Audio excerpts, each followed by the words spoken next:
Good evening to everybody. I'd like to call to order the Cloverdale Planning Commission. Pledge of allegiance. Commissioner Lewis, could you lead us?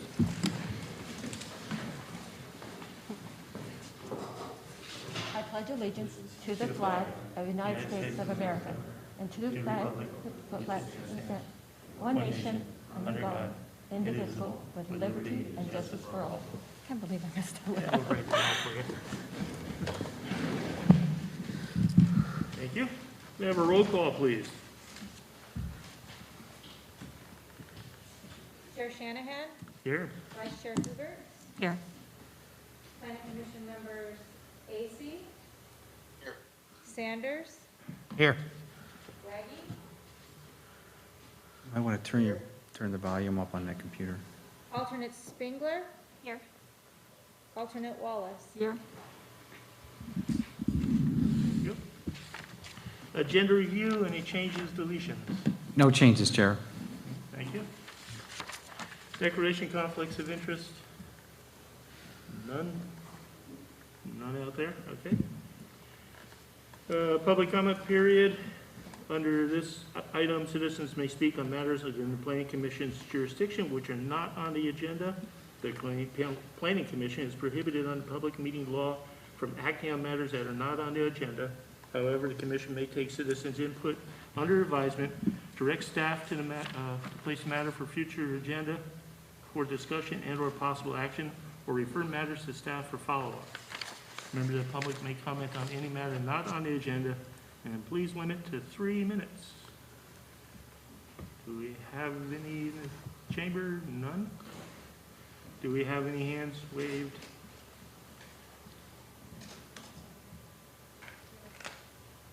No hands are raised in the, oh, sorry. Oh, please come down, state your name and your address so we get into the record, please. My name's Rex Wilson, live on 439 Gamay Drive, Cloverdale. And so I just moved to Cloverdale here from Healdsburg about June of 2021. And so I studied city planning at San Francisco State many years ago, a long time ago. And in this project, and so I drove out to the site. This is public comment for anything not on the agenda. Pardon me? This is for stuff not on the agenda. Oh, no, not on the agenda? Not on the agenda, Okay, so. scratch that. Okay, please, thank you. Okay. No other hands? Yeah. Okay, we'll close public comment. Consent calendar, we have C1 and C2, which is resolutions we've seen before. Do we have a motion for approval? I'll make the motion. Okay. Commissioner Hovards made the motion. Could I have a second, please? I'll second that. Commissioner Sanders made the second. Roll call, please.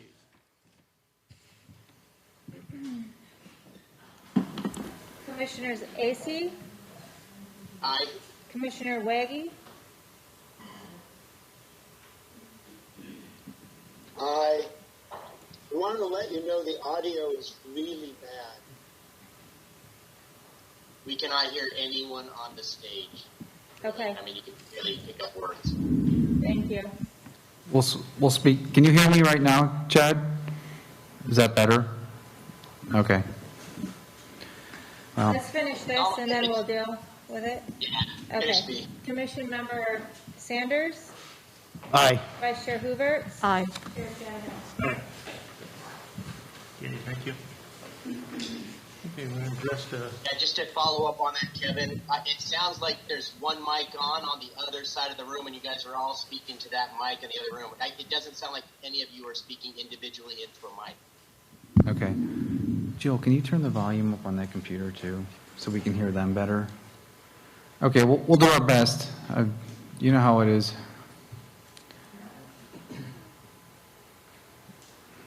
It's in the... Okay, we can... The city clerk's mic works, so maybe that's the mic that we're hearing you all speak to. Is the mic that's here.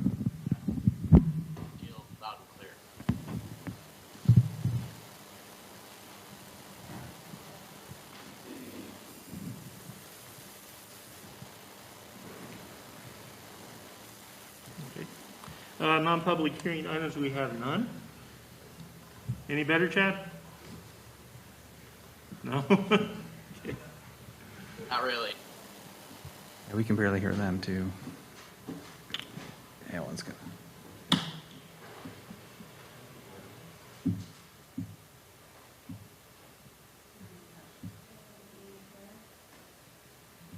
We're making some adjustments. Hopefully we can make it sound. Alan?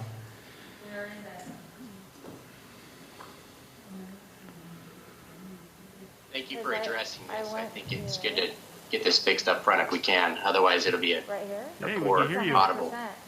We can hear you better now. We can hear you.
Is it on YouTube also?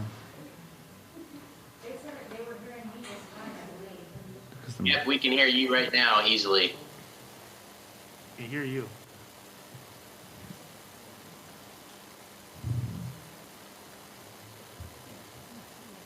For those members in the audience on virtually, you can tune into YouTube. You wouldn't be able to make a comment, but I think the sound is a lot better. Can you hear that okay, Chad? Or you I might, hear you a little better now, Kevin. you guys might have to A little crank bit up your better. speakers or something, I don't know.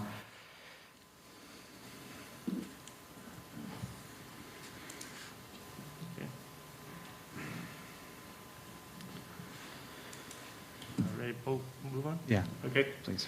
Move on to public hearing. This is item number E1. Consider application and resolution approved the requested major design review and plot plan review. Subject recommendation condition of approvals, and this is applicant is Pacific West Communications. Okay, thanks, Chair. I hope you guys can hear me okay. We'll do our best. I know we've had problems in the past, so bear with us. I'd like to introduce, before I start, Madeline Wallace, our new alternate planning commissioner. This is her first meeting, so welcome, Madeline. Thanks for coming. Chair, commission members, this item is our continued evaluation of the design review for the Alexander Valley Apartments at 400 Ostie Road. The project is seeking approval of a design review. You may recall, of course, back in November, the Planning Commission reviewed the project and gave the applicant some comments, which they're going to go into more detail in a minute about how they addressed those comments.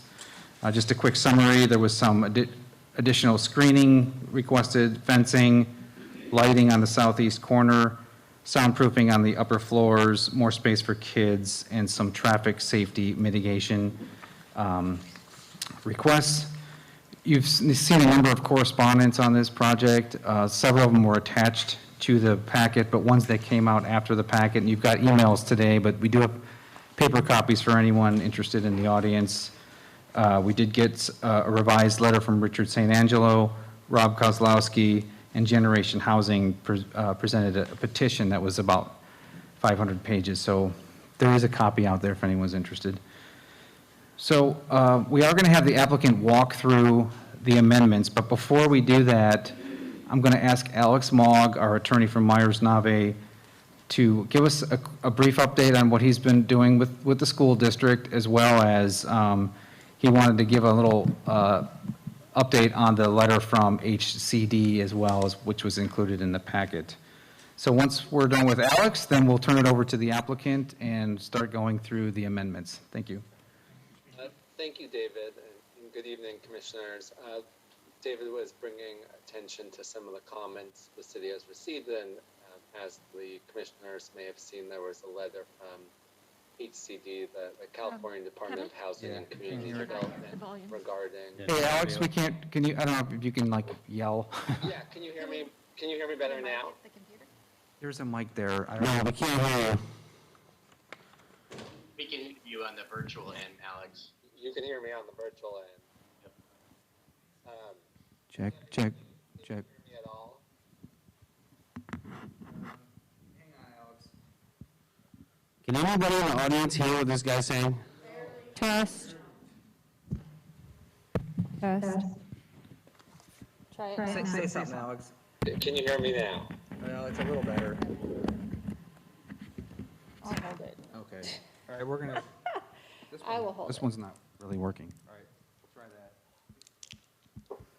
So I think we're having the same problem on both ends. We hear you about as good as you hear us. I could hear you perfectly.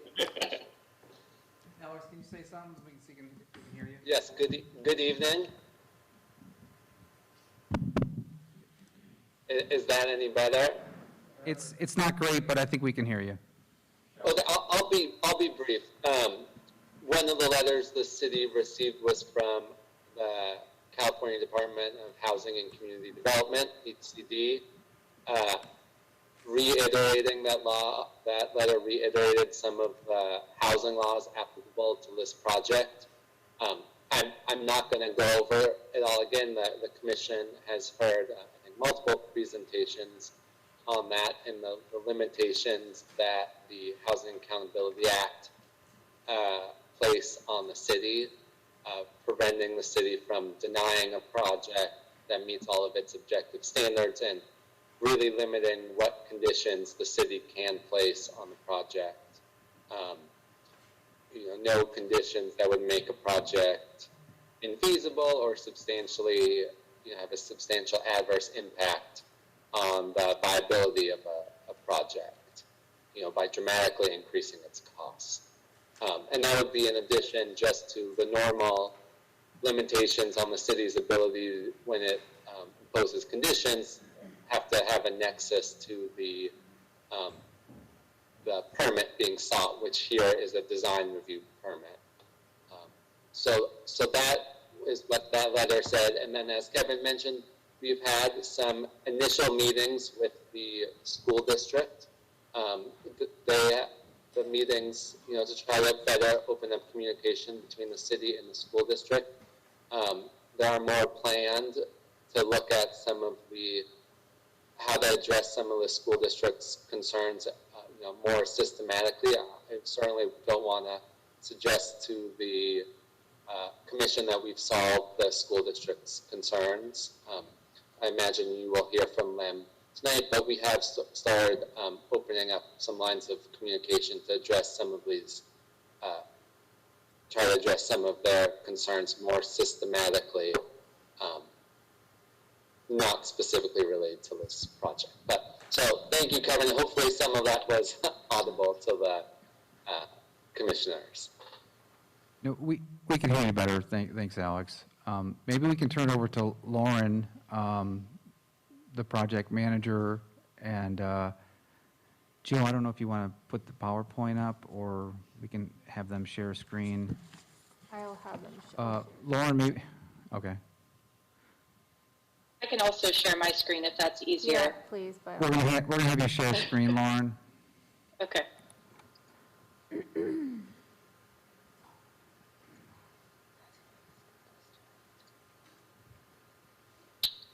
All right, can you see that? We can, thank you. Okay. Good evening, everybody. I was going to apologize for not being there in person, but it looks like there's probably a split crowd. I'm 7 months pregnant, and I didn't think that taking the chances with Omicron the way it is was made sense. So good to see you all virtually. We prepared a relatively straightforward presentation that goes through the comments that the commission made in the last meeting, and then how we responded or changed our plans according to those comments. I'll go through a slide on each comment, and then if you have questions along the way, please do let me know. And we do also have slides from our last presentation if there's anything that you want to reference. I can pull those up as well.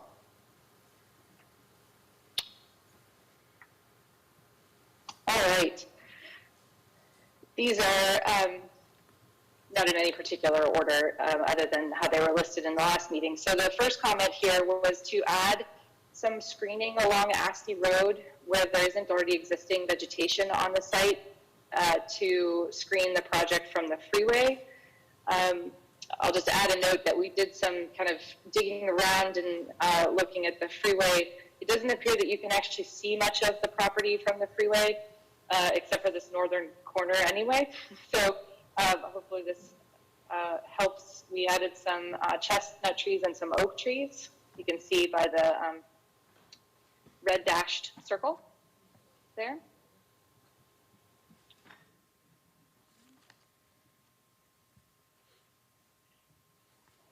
The second comment had to do, I think, largely with protecting, I'll summarize it this way, protecting the boundaries of the adjacent properties, and then also keeping, some safety concerns at bay with children going from that front building A to Asti Road.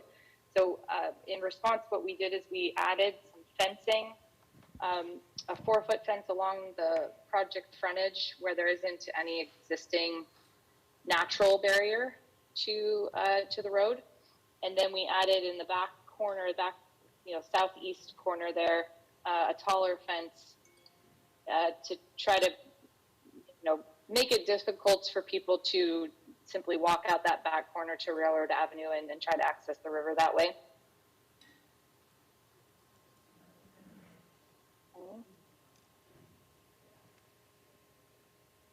Any questions so far? Should you want me to just go through these, Kevin, and we'll come back to questions? Yeah, let's just go through them. We'll let you know if there's any questions. We can hear you. We can hear you pretty good, so thank you. Okay, I just can't see anybody, so I'm not sure.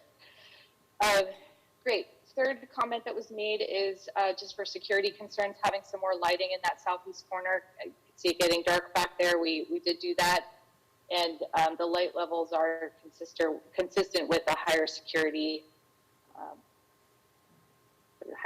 light. It's a fairly simple change. The fourth comment was to try to reduce any noise that residents in Building A might get from the proximity to Highway 101. I think the request was for us to put in soundproof windows on the 3rd floor.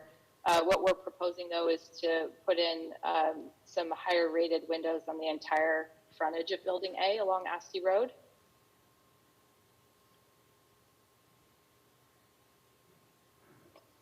The fifth comment was having some more space for children to play. That was kind of combined with some comments about the type of amenities that were being offered. So in response, what we did is we removed the bocce ball court that had originally been proposed, and we're putting in proposing to put in an outdoor fitness area with outdoor fitness equipment that can be used by adults, young adults, teenagers, and expanding the barbecue area and then adding an artificial turf area for free play that would go, in addition to the existing tot lot that you can see a picture of there, or at least an example, to try to have the amenities be usable to a wider age range people.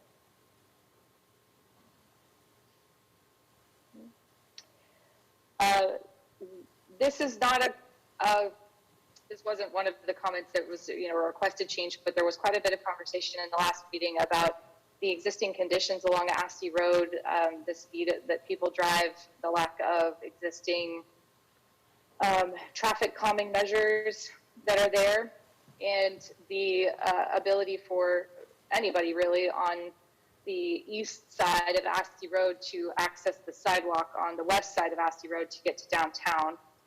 And though this is not a requirement of the project, we had several conversations with city staff and came up with a proposal to, as part of our project, add in a crosswalk that would connect the northern tip of our project site to the opposite side of Asti Road where there's an existing city sidewalk,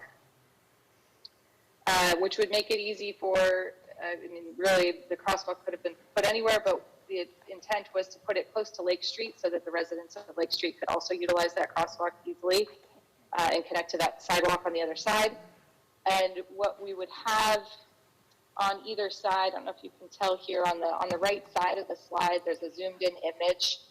There would be flashing beacons on either side of the crosswalk with an audio, I'm not sure the technical term, but there would be an audio as well that goes along with the flashing lights that alerts people crossing the street that the lights are flashing and that it's safe to cross.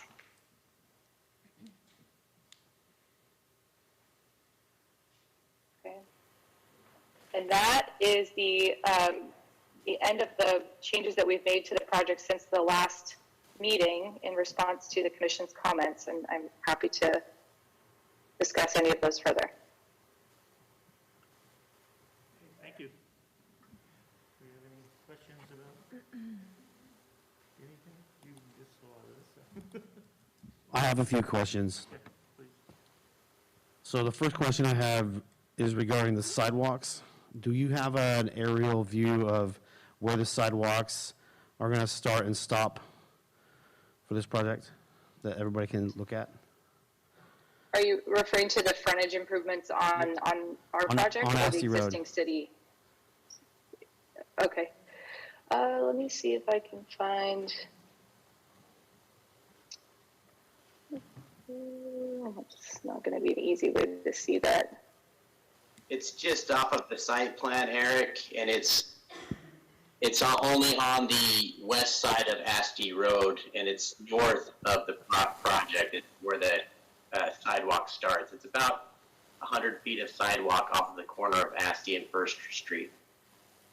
You can kind of see it here in this picture. If you're talking about the existing city sidewalk that's on the west side, you can kind of see it here in this. This is a Google Maps image. You can kind of see. You guys can see my. So is the plan to add sidewalks all the way to First Street and then all the way back down to Citrus Fair Drive, connecting to the train station?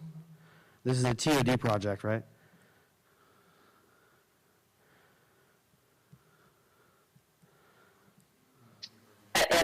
Is that a question for Kevin? Well, that's a question for whoever wants to answer it. Well, the plan right now is, can you hear me? Is this working? There will be sidewalks installed along the frontage, and then the crosswalk connects to the existing sidewalk on the west side of Asti that goes up to First Street and into town. So it's the frontage. That's where the sidewalks are proposed. So no, they're not putting any other sidewalks other than what's in the front of the development. So the city needs to put sidewalks down to Citrus Fair if they ever want to use the trains, and the city would have to finish the sidewalks going north if they do anything to connect it really cleanly. The city would also have to do the traffic study at Asti and First. Right, so we just have to make sure that if this project does move forward, that the impact fees for it will be reflective of the cost the city will have to incur in order to make those sidewalks and traffic studies happen, right? Well, the project, can you hear me? Is this working? It's not really working. Well, the project will pay its development impact fees. As part of that is streets and thoroughfares is one of the fees that will be contributed to our overall pot. I mean, so yes, I mean, it would be on the city to complete a sidewalk if that was deemed an appropriate high priority place for a sidewalk. There's a lot of places in town that don't have sidewalks as well. What I'm saying is the impact fees go into a pot where we prioritize through the CIP projects. Right, okay, I just wanted to make sure that if this project does move forward, that there is an opportunity for us to use those impact fees specifically for connecting all of the sidewalks all the way to First Street and then all the way back down to Citrus Fair Drive and eventually on to the train station for commuters who may be commuting on foot.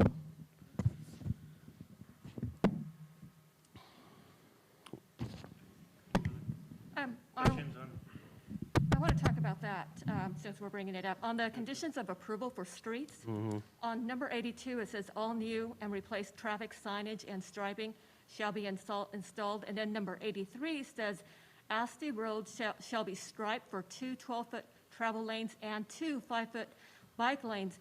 My question is, what is the length? What is the limits of the road that they're going to do? Along the frontage of the project. So what is, do you have? So that it would be, so from north to south in front of the project. And that's pretty typical of what we ask developers to do, is to complete their frontage improvements. There are things, called off-site improvements that sometimes are requested. So, there has to be a direct connection between the impact and that request. It's a little more difficult, but to answer your question, the proposal is for the frontage of the project, for all of those improvements, sidewalks and bike lanes. So that would be directly paid by the developer for that section? Yeah, correct. So the rest of it then would be on the city to be paid for out of the impact fees? Correct. Okay, so we just need to make sure that there's enough for the streets portion of those fees to cover that, because I really think that's important.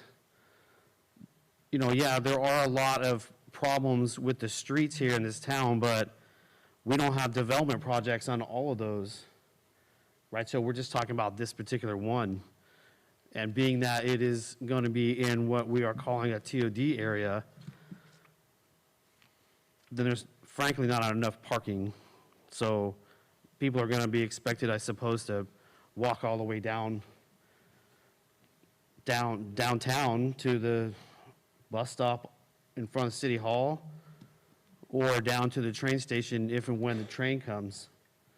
Right, so that's a lot of infrastructure that I don't think the city really should pay for if we're adding this project with the expectation that they're going to have to use public transportation. That's all I'm saying. So. Yeah, I have a couple questions for you, follow up on that.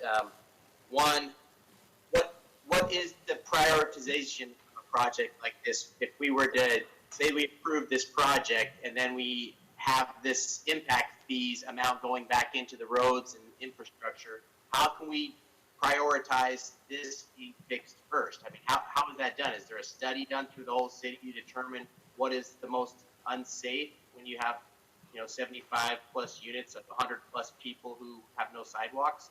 How do you determine what is the safe route, and how fast does that turn around? Because I can see this being years before the city even puts this on there. So what he's asking is, how does the city prioritize? Can you hear me okay, sir? Put your mask on, dude. Can you guys hear me okay? I'm gonna try and reiterate what he said. So what he's asking is, how does the city go about prioritizing how those funds that get put into the city coffers through impact fees get used? So how do we know what projects get done and which ones don't, and when is that? So I think I can weigh in on this.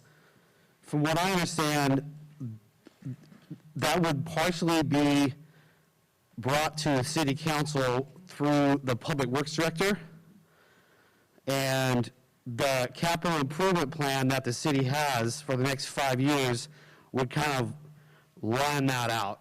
So this being a new project obviously is not currently on the CIP, so it'd have to be added onto it, right? For those pieces of sidewalk or stormwater inlets or whatever the case may be, to be added to that. That would really, that's kind of a job for the public works director. I understand we don't really have one right now, but that won't always be the case. So, And from what I understand, correct me if I'm wrong, yeah, Kevin. no, you're absolutely right. And oh my God, this is my third mic. It would be included in the CIP, which is something we're going to review annually with the budget. So that's a fluid document. I just want to add too that we, every couple years, get what we call a CDBG grant, which is for, it can be for housing or for infrastructure. The last one we got, we did the crossing at Healdsbury Avenue with the lighted crossing and the bulb-out sidewalks. There's a particular emphasis on projects that assist affordable housing. So that, combined with the impact fees, we can start making some headway into making this area safer for pedestrians. There's more grants also out there for low-income housing that we can apply for once we have this project. Right. Safe routes to school, Measure T funds. Yeah, there's other funds And on and available on. for us Right. to reach out to, but we have to have the project Okay. to reach out. Help you, Chad? I think I was catching part of that, but I think you helped me a little bit. But so it's just going to go into the CIP process. We have to get it approved through that plan and added to the prioritization behind all the other road work we need done in our city as well. Yeah, well, we, as planning commissioners, we could help push that through, though. Get it on the top of the list.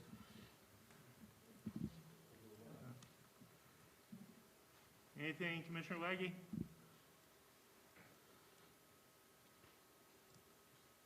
No, not right now. Okay, thank you. I have one question for Lauren. Sorry, she just dropped off. But we had also mentioned one item that wasn't brought up in there, because I know I mentioned this on behalf of Commissioner Sanders, who wasn't there. That is, did you guys think of adding purple pipe to the project? We were talking, it's like a reclaimed or recycled water. I do recall that we spoke about that. Sorry, did somebody, was somebody good? Yeah. So for those people in the audience that didn't hear that, Commissioner Say is asking about infrastructure to be put in place on this project that will facilitate using recycled or reclaimed water for the purposes of irrigation. That is not gray water.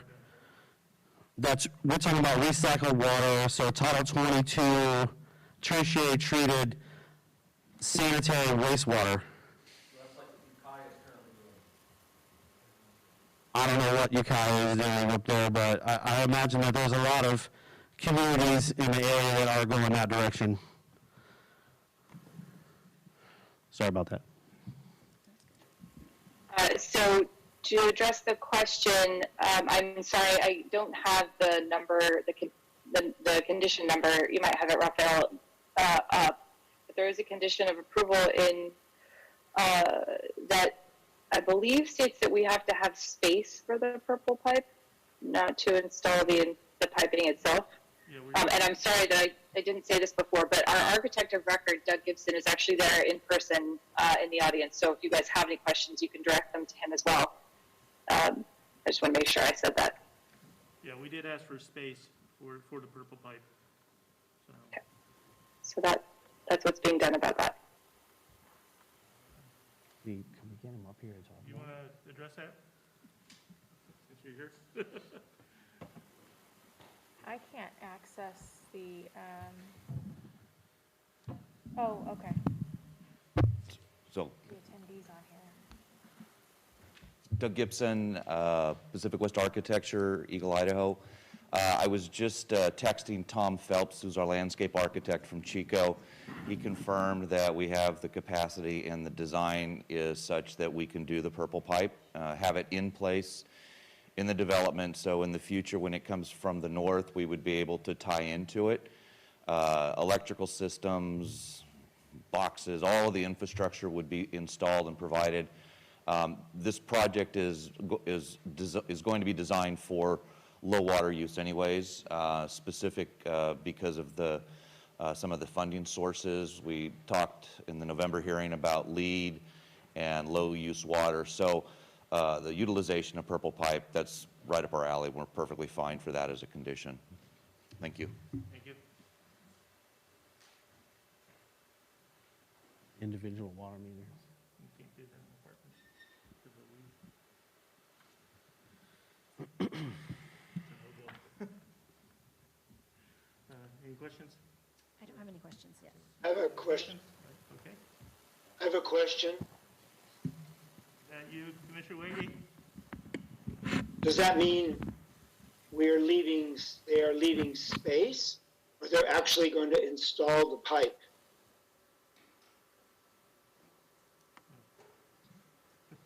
We'll get that answer. Yes, the way the site will be designed by our landscape architect will include a provision for parallel pipes, if you will, for the pipes that will be installed as part of our landscaping. We'll be able to install in the joint trench the purple pipe, so in the event that when it is available, we'll basically be able to switch over from one irrigation system to the other. We currently have a project in Bakersfield that we're doing a very similar type process with gray water. So I don't want to say we're experts on it, but my landscape architect knows what he's talking about. Okay, thank you. Okay, Bill? How far is the purple pipe? Excuse me, sir. Hold on. That's later. Any other commission questions on this report? No. Chad, anything else? Bill?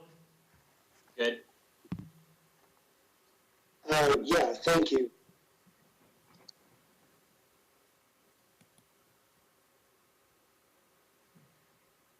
Okay. Okay, so does that get that it for Lauren? Yeah, we can, if there's any other questions about the amendments that they made, now would be the time. We can ask Lauren or the architect, and then we can open it up to public. Yep. Okay, so we have any questions on the amendments other than the street? Any questions on the amendment, Chad, Bill? Okay. Okay, Lauren, looks like you're off for now. Thank you. Thank you. Thank you. Thank you. Okay, at this point, we'll open it up to public comment. We did hear a lot of public comment last time, so if you made comment last time, please, we don't want to have it reiterated again unless you have something new to bring to us. So let the new people that are here, that weren't here at the last meeting speak. And try to keep it to 3 minutes. Chair, we're going to do the timer if you're okay with that. Yes, yeah. We got a little long last time, so. So we do have a hand raised. Okay. Do you want to take online or? Yeah, we'll take the in online person? first. Okay. Leanne Fabian, I'm going to ask you to join us. Unmute, please. Hello, can you hear me? I can hear you. Yeah, my concern is about where that Lauren Alexander's new diagrams where she shows adding the crosswalk to what? There's no existing sidewalk. It does not go that far on the west side. So now the city's got to pay to have the sidewalks extended. And the street outside of this complex is completely torn up. And then they're showing a 4-foot fence for safety on the backside, which is closest to the river for safety, really? Do you know how many homeless live there? We've had multiple fires in that exact spot. And there's no capital improvement plans, period. So it just doesn't make sense in this location. We're not against affordable housing or low-income housing, but that location is just not the right spot. Thank you. Thank you.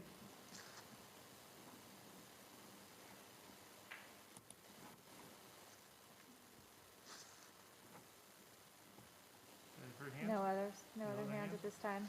Okay, at that point, we'll open it up. Yes? If I may, I'm Beth McLean. Microphone, please. We do have a comment in the audience online, but I'd like to speak first if I may. So, first and foremost, I'm Beth McLean, the superintendent of the district. You did hear from me the last time. We've been able to do. I'm sorry, ma'am, to interrupt you. Can you speak into the microphone, please? Sure, yes. Is that better? I don't know if Is that any better? Okay. Yeah, I'm not sure. It's on, though. It is on. Okay, I'll try to project. I know we're also trying to pick it up for our audience online. So you did hear from me the last time, and I'm here because we've been able to do some really good work with our attorneys and representatives in the past, 6 weeks. So I just wanted to come back before you and comment a little bit on that. So first and foremost, I want to thank you just for your careful attention to this development and on working with us around our concerns. I also want to take this very self-serving opportunity to invite you to join us on February 16th. We're going to celebrate our major Measure H projects, which are they're almost done. The weather has slowed us down a little bit, but by February we expect that will be complete, and we're really excited and very grateful to the community for their support of all the projects, including the gym, the new building at Jefferson, all kinds of infrastructure work that's not so glamorous but really important, roofing, landscaping, and many other things that are going to make our facilities more welcoming and functional for students. So as a superintendent and as a school board, it's our responsibility to provide safe and adequate, and that's kind of technical language, safe and adequate facilities for students, and this always involves engaging with always involves engaging with developers. It's not unique to any one particular project for us. We want to stress that. For us, the best practice is to strive to engage early so that we can address concerns as soon as possible and meet with the planning agencies as soon as we can, because we know that timelines are often tight and dollars are tied to timelines. We see the benefit, so we want to be very clear that we see the benefit of development for our students and our schools. We know that it can potentially strengthen access to public transportation, services, and employment. Each developer brings unique issues to the table with regard to students and schools, and right now, with over 525 units already in the works. 30 seconds. Okay, this represents only a small cluster. So you've of new units, and you've mentioned most of our concerns: lighting, pathways, and access to our school campuses. So we just want to say thank you again, and we look forward to strengthening that collaborative process early so that we can address those concerns as simply and as straightforwardly as possible. And if I may, our attorney is online. Thank you.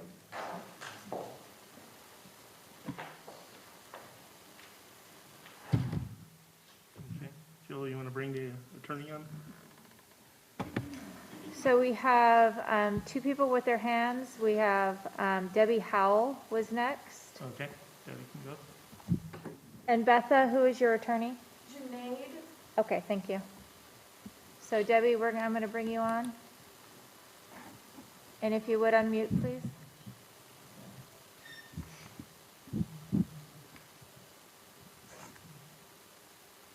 Debbie? Debbie? Hi, can you guys hear me? We can. I'm sorry, I'm going between the phone and the Zoom meeting. Thank you, everyone, for all the diligent work that you've done on this project, and to the developers for addressing the concerns that were outlined at our last meeting. I want to first say I am the representative for Alexander Valley Healthcare, which is not at all opposed to affordable housing in any way, shape, or form. What we try to strive for is a balance and development of healthy community that it considers the infrastructure needs of each development, just as the school district does. My concerns right now, most of them have been addressed by the developer. I still have a couple of questions about the lighting on Askew Road. I don't know if there's street lights on that road, or if there's plans for street lights. And I also would like to ask if there was any discussions about reducing the speed on that road. I think it's 45 now, and I would definitely like to see that come down. The other concern that is one of my biggest concerns is access to food.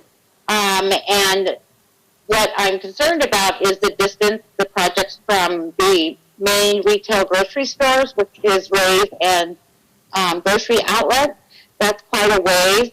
I did see something in the proposal about alternative transportation methods, and I thought that was very interesting and wanted to ask if there was plans for like a shuttle bus or something with the development. I'm just concerned about how people are going to get to and from, and of course the normal safety concerns of lighting and the street speeds on the street. Lots of families, kids, I would assume there's going to be a lot of pedestrians. So that's my question.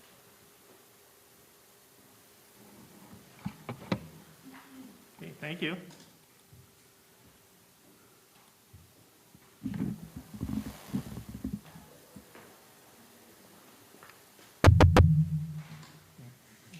Bring on the attorney.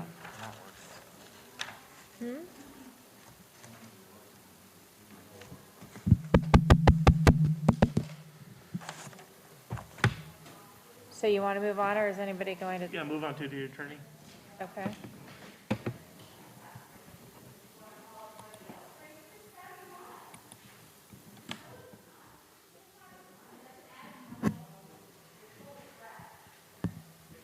Okay, Junaid, go ahead. Good evening, and thank you for your time. I just want to add some context to. I know, Sorry. Richard, our mics aren't working. I don't know what, I don't know. Sorry, we're having Well, come problems down Junaid, here with then. our mics. Okay. Maybe come closer.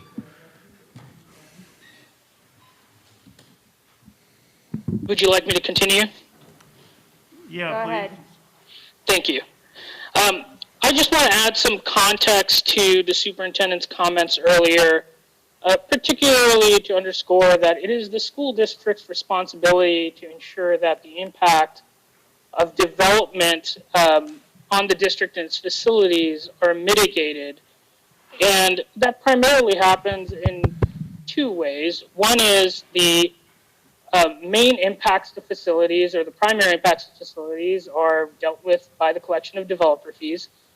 But the secondary impacts to things such as traffic and things that are not directly district facilities but impact the district anyways, are mitigated through other avenues.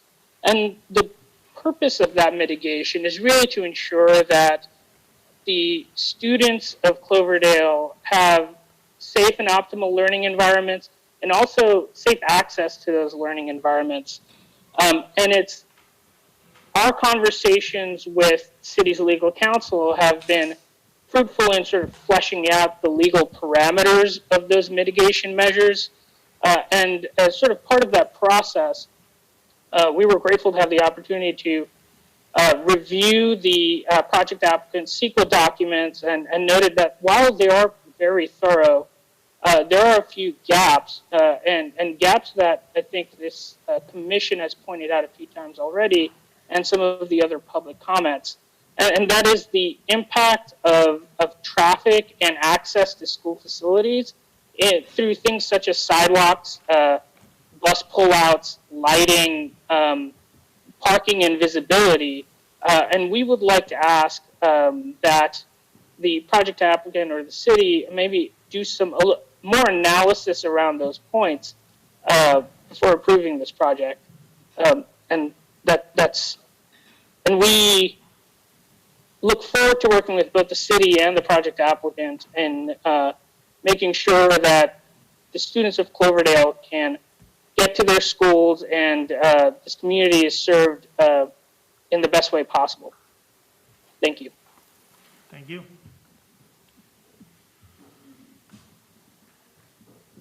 Any other hands?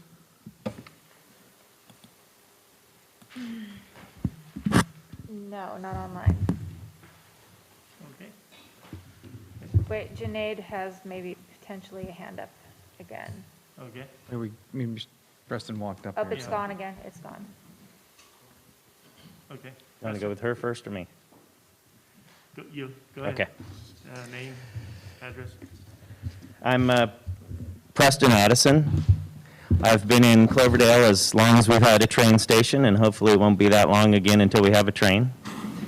During that that time, I've been a high school teacher, a design builder, and raised my children here. I've had the pleasure of bringing design projects to this commission, such as the Silverwood building at the heart of our city and the Boulevard North residences. I've participated in and understand the process the Planning Commission goes through to evaluate development projects. I've served on various facility committees for the Cloverdale High District since the turn of the century, and now as a district trustee have the pleasure of seeing the construction of new brick and mortar school facilities that will serve our students for many decades. The school district's goal is to provide our students in our district the education, enrichment, and facilities they need. To that end, we've passed bonds, researched all options for state funds for facilities, and partnered with the city to maintain facilities for our students and community.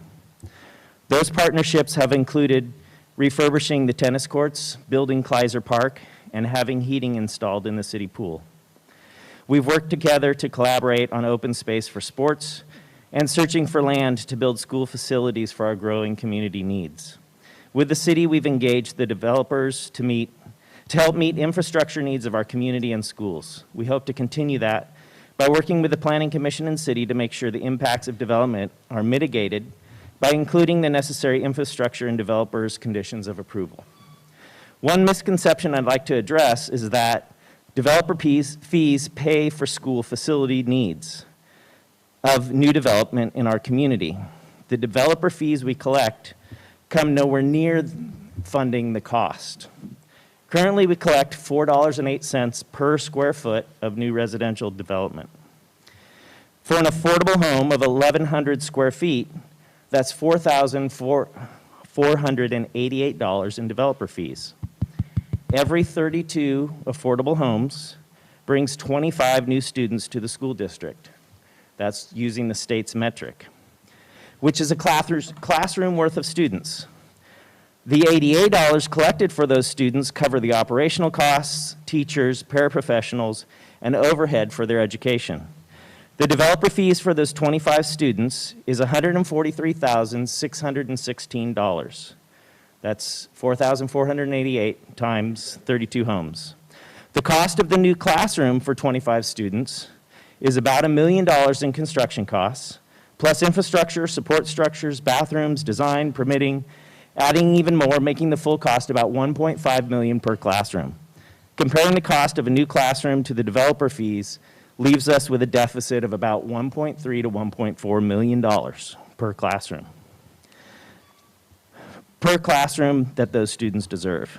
A development of the size of the current consideration would require 3 classrooms at 3 times that cost, probably a classroom at each school. We're at time. Thank you to the city, members of the City School Subcommittee and the Planning Commission for continuing to partner with us as we try to fulfill those needs for Cloverdale's kids. Thanks. Thank you.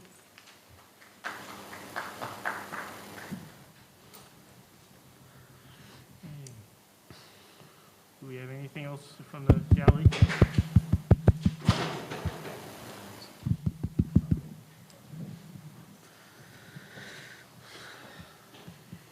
Apologies for the noise.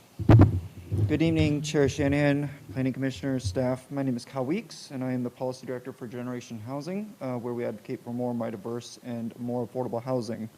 Can you hear me okay? I'm so sorry. I'm If too you could tall for speak up, this. sir. Yeah, I do apologize. Earlier this morning, I shared with you via email a petition of support we circulated in the waning days of December that received 129 signatories. This level of support, I think, really demonstrates the commitment our community has to housing all members of our community, irrespective of their financial means, cultural background, etc. I think really folks are recognizing the intrinsic value that these projects bring to the region and the role they play in alleviating the housing cost burden that by and large most acutely affects the BIPOC members of our community. Therefore, we really must support all types of affordable housing because at the end of the day, housing is health, housing is education, and housing is climate. And as we also noted in the letter on file of the Planning Commission, City Council, and staff, delaying approval of this project really could potentially threaten its funding and thus delay, not just delay the project, but potentially actually scuttle it altogether. And based on the record we've been provided, it appears the developer has really actually acted in good faith accommodating many of the requested alterations, both subjective and objective alike, that were voiced by the planning commissioners during the initial hearing on November 2nd of last year. This goes above and beyond what is legally required by them during this process, and it is for these reasons and many more that we strongly encourage the Planning Commission to objectively review and approve this project tonight in alignment with your local zoning ordinance. As always, thank you very much for your service and thank you for your time. Thank you.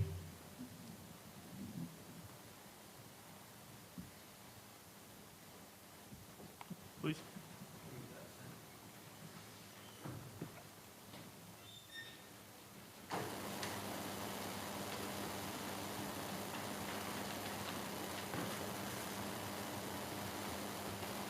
Hi, my name is Kevin Kostoff. I'm a resident up on Lake Street, right above the project. I was here in November for the Planning Commission meeting, so I'm back again. I'm basically here to state for the record that this project is being pushed through. Once again, I say it's not the right time. I believe the developers and the city have not come to a complete understanding or an agreed MOU of who is going to be responsible for the safety and the well-being of the residents on Asti Road. May I remind you, Asti Road is Highway 101 frontage road. With no summer bridge, all the residents of the unincorporated area have to travel down Asti Road to get to the freeway. Any city-sponsored event asking for downtown to be closed to traffic, Friday Night Live, Citrus Fair, car show, all get routed down to Asti Road. The lumber mill next door to the project has big rigs in and out all day and parking the big rigs on Asti Road all night. Who is going to be responsible for the children running across Asti Road? The families walking on Asti Road carrying their groceries, walking their dogs. If we don't take care of the infrastructure concerns now, the responsibility will fall onto the city of Cloverdale, which means all of us. Why wait for the possible disaster when we as a community can be proactive? Let's be smart about our decisions because we're the ones that are going to have to live with them. From experience and other matters working with the city has failed its residents. I want to know if the city of Cloverdale has the staff, the funding, and the motive to complete the necessary safety infrastructure that is needed on Asti Road. As of now, there are no sidewalks, no lighting, no crosswalks, a 45-mile-an-hour posted speed limit, which I can confirm from being on that road, people don't follow. If the city can't move forward with these basic infrastructure needs, or that they're meeting and demanding, or if they cannot move forward with the basic infrastructure needs, are they meeting with and demanding this from the developers? Yes, there will be a sidewalk and lighting in front of the project, but this is only a small piece of the project on Asti Road. I strongly encourage the Planning Commission to look further into these questions and table your vote. Don't be pressured into timelines. Once the developers are gone, as we as citizens of Cloverdale, we still are here dealing with the issues. Otherwise, just say no. Let this decision go before the city council. Let them decide whether they have the resources to make Asti Road a safer thoroughfare. Also, in the last month, the residents of Lake Street next to the project have been called old, racist, well-off NIMBYs. Let me just state for the record, we have 2 multi-generational Hispanic families, 2 retired couples, 3 teachers, a truck driver, a construction worker, a retired engineer, a 102-year-old single man. Our houses were built in the 40s and 50s. These are not typical California wine country mansions. My household is made up of an elementary school teacher, and I'm a restaurant server. We all understand the need for the housing of all kinds. We know at some point this project will move forward. All we are saying at this time is this is not the time. The homework has not been fully completed. Vote not this time. Vote no. Thank you.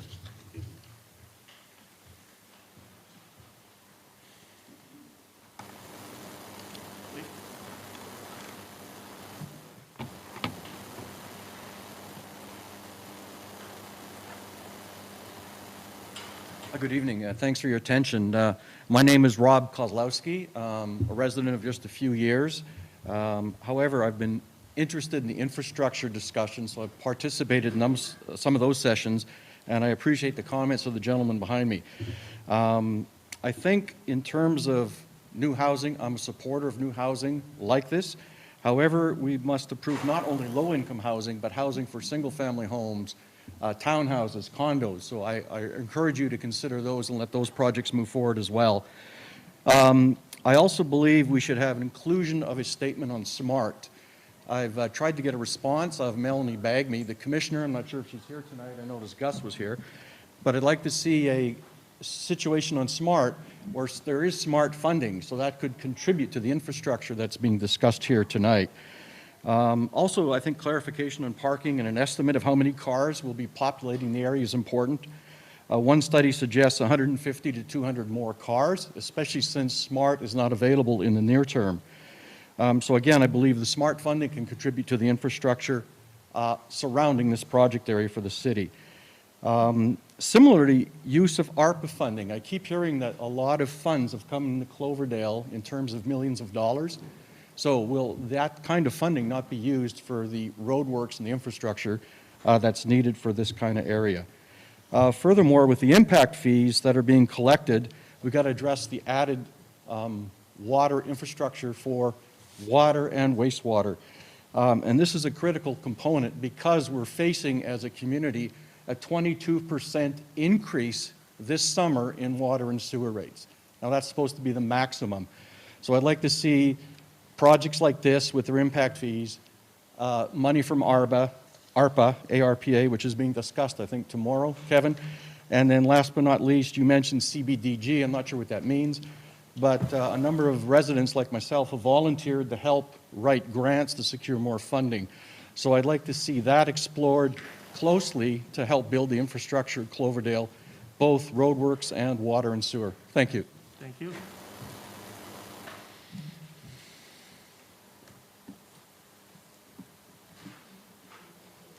Okay, any additional?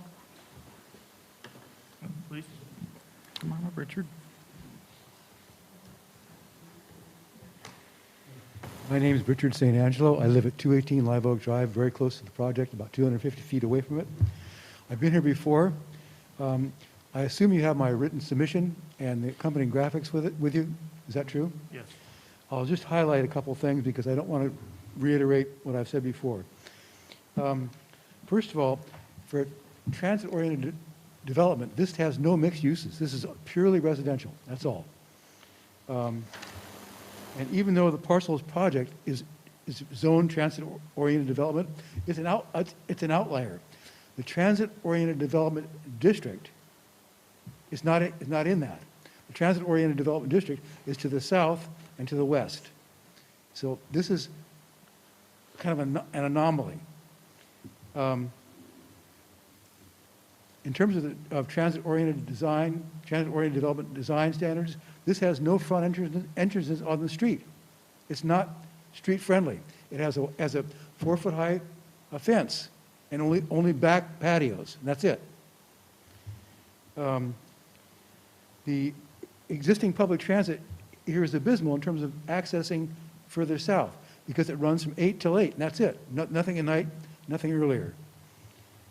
If residents are going to use this to commute, they have to commute only during those hours, and they can't use it any other hours. And some conversation was made regarding the sidewalks. This is a major concern. Right now, the sidewalk going north is okay, because if they're going to have a crosswalk with lights on it, that's a wonderful improvement. It connects to the sidewalk on the east side of Asti Road going north to First Street. That's fine. But if you go further north, all the way to further west, all the way to Cloverdale Boulevard, the sidewalk is not continuous. There's a lot of muddy and dirt right there. That would need to be improved. Who's going to improve it? For the benefit of both the residents and their children. Okay. If we have such reduced parking, it's going to make so that a lot of the residents won't have cars there. How are they going to get to school? How are they going to access shopping a mile or two south? And also, is it reasonable to expect or require people to consider walking half a mile or more and back to this train station with no sidewalks, local shopping?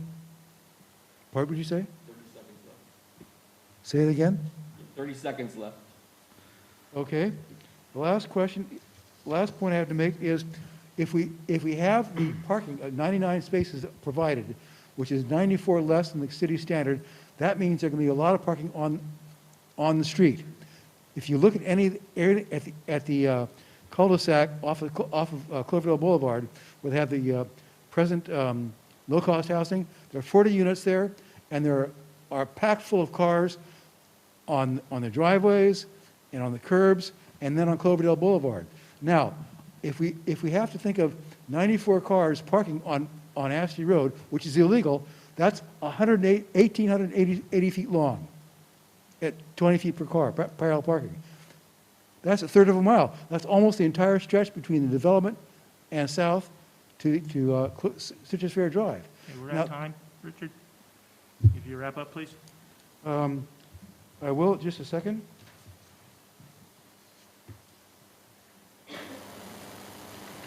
And if you reduce the occupancy from 75 units to lower, you would need less parking, or else the parking that's on there would be adequate, so you wouldn't have the spillover of illegal parking onto Ashley Road.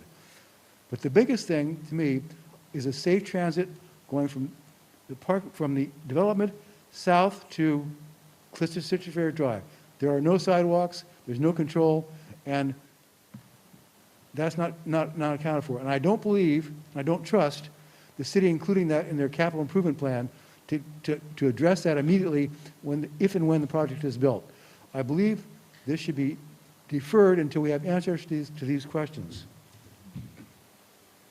There are other comments I made in the submission. I don't think I'll bore you with those. You have them in front of you as it is now. Thanks very much for considering me. Thanks, Richard. Thank you.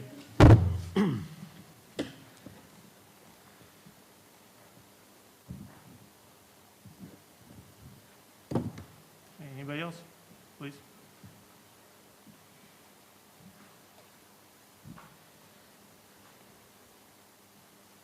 I'm going to be very brief because everybody's tired, and I've been to a lot of these meetings in the past, and I can tell this is going to go through. But from what I can tell from my past is that this is one of the worst examples of city planning I have ever seen in my life. It's totally wrong. I went out there and stood at the project site. The cars and trucks are going by there at 45, 50 miles an hour. I think it's when there's a child killed out on that road, you will all regret that. Sorry. Thank you. Do we have any additional hands up, Jill? Not on mine, no.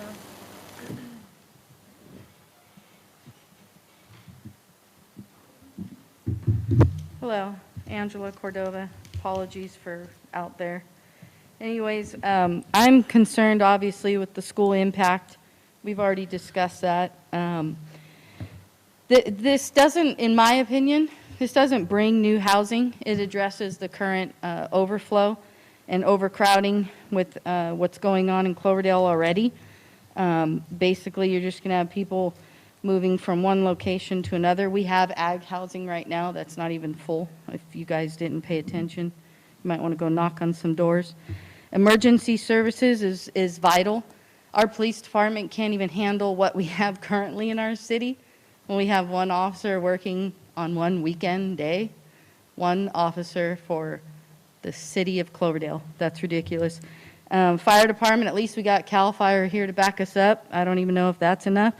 Maybe this would be a good time for city council to start considering you're going to dump all this money into making this work for them, then maybe you need to talk to the sheriffs, do away with the police department and get the sheriffs up here to take over, because we're not going to be able to afford to pay for, I think the averages out to 3 or 4 more police officers by dumping this housing on us. Sit out there, like this guy said, go out there, go visit, bring your kids, let them run around and play. Sit out there on Asti for a few hours, bring your animals too, let's see how safe you feel. Let's see how many times you run out and try to save them. Lumber yards, 24/7. Big rigs, 24/7. They have business hours, those truckers do not, 24/7. You want to put cheap housing in an industrial area. I believe there's a rail spur there. Think about that rail spur, because I believe that'll be activated once the train ever comes. We'll probably all be dead by that time, but if that ever happens, that spur might be activated. I didn't appreciate the letter, supposedly, that you guys received that we're a bunch of racist, NIMBY people. When I had words with the guy who wrote that letter, that's wrong. We're not racist. I've done nothing but support my community every direction, every way possible. Ag housing, that's racist. Because we have a lot of people out here, seniors, homeless, that aren't for agricultural workers. They can't find housing. They're struggling. They're severely struggling. I'm all about helping, but this is just not right. If you seclude it to one particular housing, that's not right. The train depot, if we get the train here first, then I think we should be able to discuss about more housing. The traffic influx there's many cars. How many cars per day on Asti? They did a traffic study, but they did that so they could get out of the environmental impact. Well, let's revisit that traffic study, please. That's your guys' job. But revisit that, because this development is profit only. It's my last statement. This development is profit only. They're not here for the goodness of their heart and they just want to help everybody. No, because what happens is this. The more that they have to make changes that are not in their favor and they don't get what they want or get more, then their profit goes down. See, they get big kickbacks. We get nothing. We get the problem after because they all leave. They're from out of state, out of town, out of city, out of whatever. They're not from Cloverdale. They don't ever have to see it again. It's not right. So just remember, every accommodation, you're cutting into their pocket, and that's not what they want at all. And that guy's right. You got a dead kid out there? Remember the lady who died at the crosswalk by the convenience store? Thank you.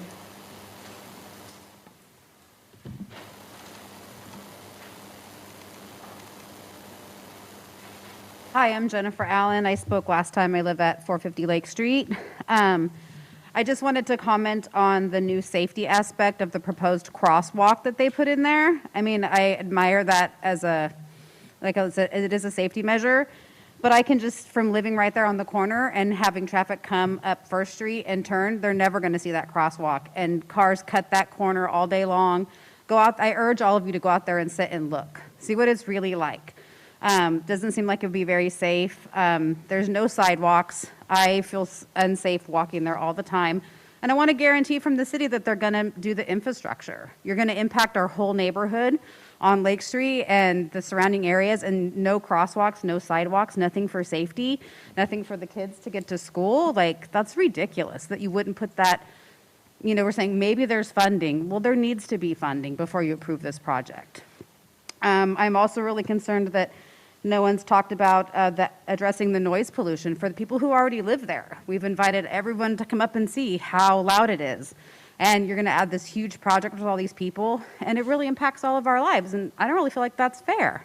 I'm for housing. I think this is a nice project, but I think the location is wrong. And there are other places that you could find in town to do a project like this. So I urge all of you to vote no on this or to table it until you can get some concrete answers about safety and, you know, seeing what's happening with the school district and how you can support that. I'm a teacher as well, and I can't even imagine how hard that would be. It's not my district, but yeah, I urge you to really consider some safety aspects and the people who live there and be for our community. Like, is this the best fit where it's proposed for our community?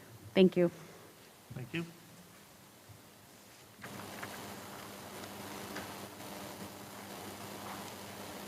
Any additional hands? No? No. Okay, we'll close public comment at this point and bring it back to commission. Chad, Bill, anything?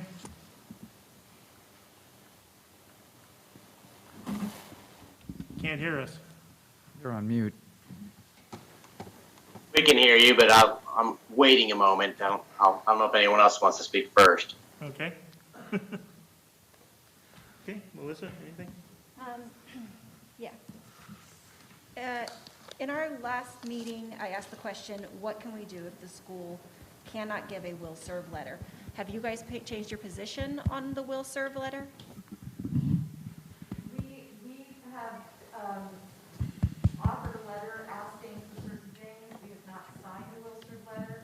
The developer requests one from us. We offered a may serve letter and asked them back in June to enter into a discussion with us. We've had one conversation. critical. We need to listen to the other governing boards in our community and take into consideration the impacts developments will have on them and their functions. Without us all working together, we're going to set ourselves up for failure. And if the school says that they can't serve, and this isn't based on just this project, it's based on all the previous projects that are already approved. That's important infrastructure that they're saying we don't have right now, and I think that that needs to be heard and unpacked. The other component of that is that we also, we don't have buses, and they're expecting these tenants not to have cars. How do we get kids to and from schools safely? We also don't have, we only have a Boys and Girls Club, and my understanding is that it's way past capacity, and they don't have any openings. How do we deal with, you know, these important infrastructures of our community by adding more and more people without thinking them through? And I know this isn't necessarily specific to just this development, but it's really important questions that I think need to be asked. And we're only going to be exacerbating issues that already lack resolution. Then at our last meeting, we, the Planning Commission, also expressed genuine concern about the residents having safe roads, safe parking, safe boundaries, adequate school and resources, and other necessary infrastructure. All the proponents seem to disregard these things, and in their minds, and kind of the essence of all of the support letters was, well, it's better than what these low-income people already have.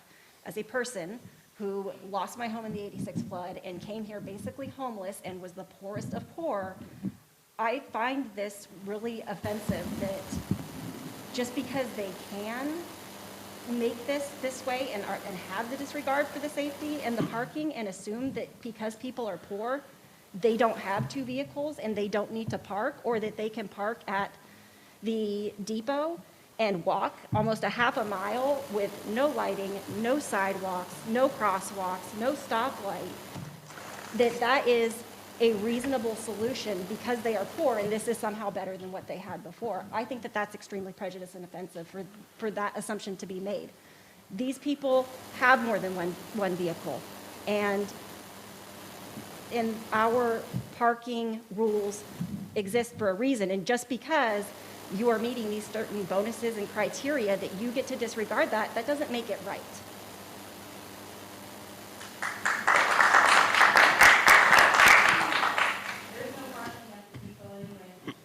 Well, and furthermore, if people do park at the depot, whose liability is that?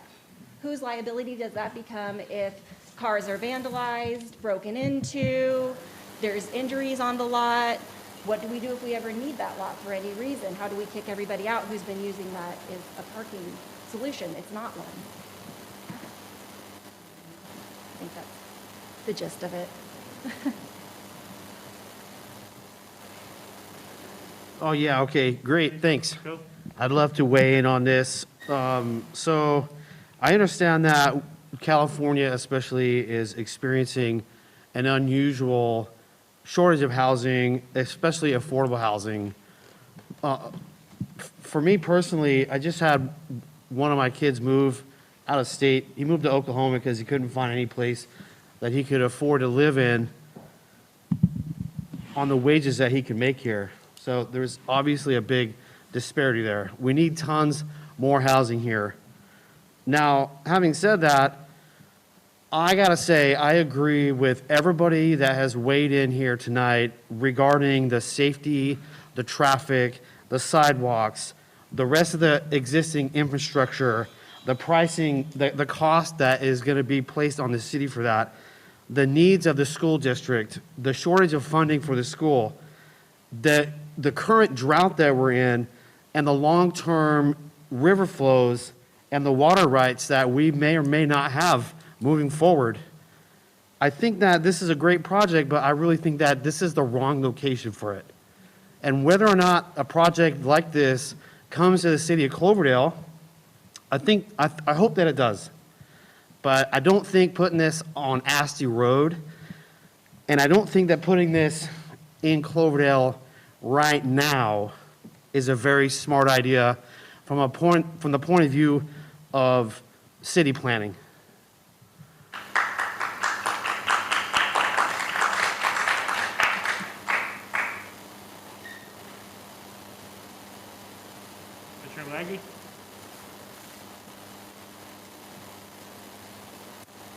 Chad, anything to add? Are you speaking to us? Yes. Yes. Yeah, I have a couple things. I appreciate what you said, Commissioner Sanders. I agree. Really, it's unfortunate that the developer has Did you call? I'm having a really hard time with the sound on this. to us. Yes. Yeah, I have a couple things. Can you hear me, Phil? Yeah, we're not hearing you, Chad. Can't hear me? I'm going to test the mic. This mic's not working again, Kevin. The mics are working. I can hear you, but I'm right here. We could try and relay it to the room. Are you talking to me? This sound is just almost impossible. No, Bill. All right, Commissioner AC, speak up, Chad. Yeah, I'm speaking up. So it's unfortunate for this developer to have to go through this. It sounds like they've made some concessions to try to make things safe within their property, to the limit of their property.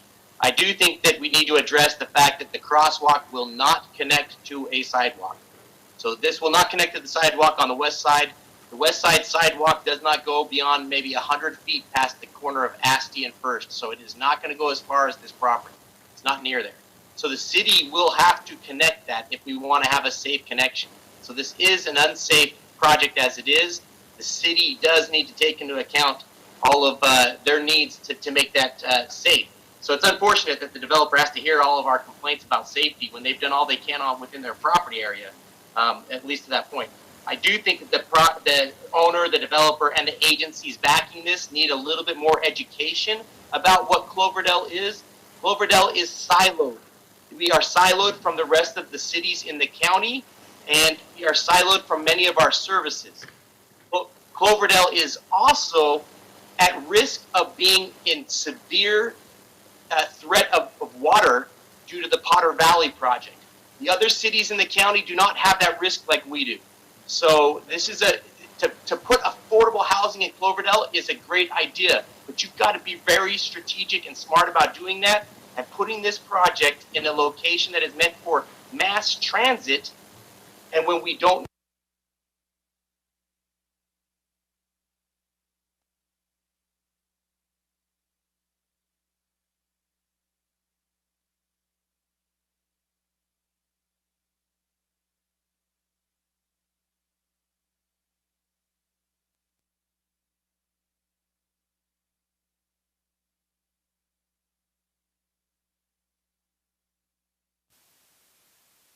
and crowd and to the council, I want us to prioritize some stuff. And one is the speed of the road. I'm concerned about the speed of the road. It needs to be dropped down if you're going to have such a large residential community. Live there know that that is not driven at 45. There's no speed bumps. There's nothing slowing that down. They're driving at 60 miles an hour on that road. So the speed has got to drop down to a residential rate. The lighting on that road has got to be addressed. By the way, developer, this is not you. This is the city I'm talking to. We need to put lighting on that road. We need to connect the sidewalk on the west side of that road. And it would be best if we can connect the sidewalk on the south going all the way down to Citrus Fair as well, on both sides of the road. We should have sidewalk on both of these roads before a development like this is brought to our city. We're 5 years too early. We brought this way too early. A couple other areas, a bus stop or a shuttle drop is necessary in that area. There's not, the parking is an issue. You cannot park on Asti. I think the city needs to look at addressing allowing parking on Asti. Maybe that'll help slow down some of the traffic. But you need to think about allowing parking on Asti if you're going to have a large development like this that barely has one space per unit, if that, because really they're going to have more than one vehicle per unit. And then the other item I have a concern about is just the Asti First Street that needs a light. It needs a whole traffic study. I think the traffic study that we've done is very poor, and I want to get ahead of these projects before they come to us instead of us reacting. I'm tired of the community thinking that we're not wanting a project in our community. I really do want an affordable housing project in our community. I think the downtown corridor is a better spot to put a mixed use of housing. So you have housing and retail combined. There is no mixed use in here. We are really just packing in housing in a location that has siloed them within a city that's siloed in the county. So that's my frustration. Thank you.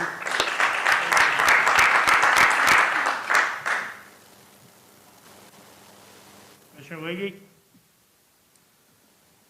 Any comments? Commissioner Waggy? Okay, thanks. I think Melissa and Eric and Chad have all highlighted some really serious issues, and they are issues with the city more so than the developer.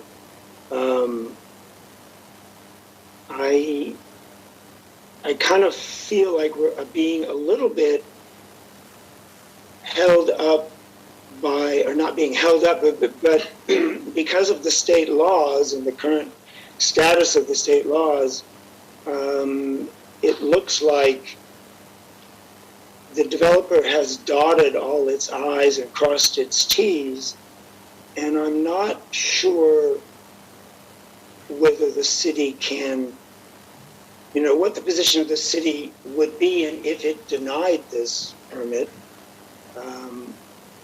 I understand that it's happened in the past and other cities have been sued and lost, and had to pay court costs and stuff like that. And I don't really want to see that happen. But to a certain extent, I kind of feel like we're over a barrel. And I kind of like maybe if, sorry, I forgot your name, but Alex Moog could kind of speak to that and see what, the legal standing is. Thank you, Commissioner. I mean, you are exactly right. The legislature has really limited cities' authority to deny housing projects when they meet all of the city's adopted standards, which this project does. The adopted standards being, are the setbacks appropriate?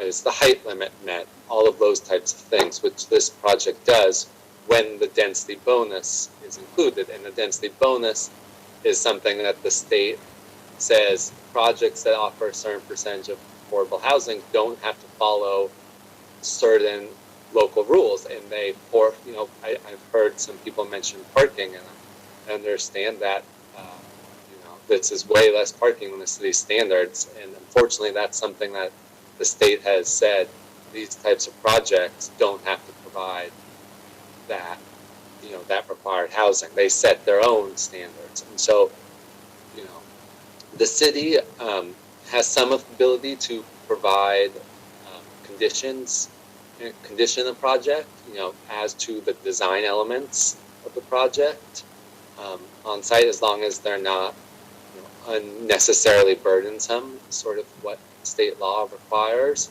But to deny the project or to require off-site improvements would certainly, would probably violate state law. I can't speak to what a developer may or may not do.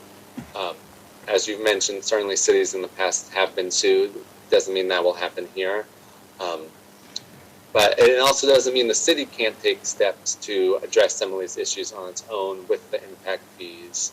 I've heard a number of commissioners and members of the public mention speed limits. And while most of the legislature is taking power away from cities, effective this year, they did give cities a little more authority to set speed limits. Before, speed limits actually had to be set based on how fast. I can barely hear him. I'm really having a hard time.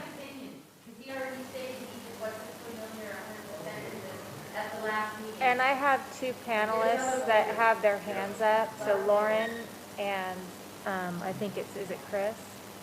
I'm Can sorry, you guys not Alex. hear This him? is I don't so think he was finished. I think what he's really trying to say is that if we deny this project based on things like parking or setbacks or things like that, it's gonna open us up to lawsuits. But, you know, honestly, personally, I'm tired of the state telling us what to do. This is our town. Thank you, I appreciate that, but just let me get through this. I think that issues of public safety should override what the state says is okay for a developer to ask us to do. The fact of the matter is, this project is unsafe. I would never allow my kids to walk on Asti Road. Not in the condition that it's in right now. And, you know, I used to work for the city of Cloverdale, as a lot of you probably know. And the city of Cloverdale doesn't have much of a budget for street repairs, whether it's capital projects or operational funds. It's just not there. So until we can figure out what to do with that part of it, I just don't think that having a really nice development like this go there, because of the fact that those kids and the dogs and the cats and whatever else, they're gonna get run over. People do 60 plus on that road every day. There's trucks. This is true, but these people are saying it's true. Go there. Yeah, go there. Go there. Sit in front of my driveway. You have permission. All of you. We have hands raised in the. So, yeah, so we have a member of the public that has raised a hand, but public hearing is closed. And then we have two of our panelists. I would ask that C. Butcher confirms that that's Chris. Yes. So we have two of our panelists, Lauren and Chris. Okay, open the panel, please. First, before Chris or I step in, I don't believe Alex was finished with what he was saying. It sounds like people couldn't hear him, but I'll try to yell. The last thing I was saying was just about speed limits. The city, new state laws give the city more authority to set speed limits. Previously, the speed limit had to be set based on how fast traffic was actually moving, but now the city can set speed limits on its own.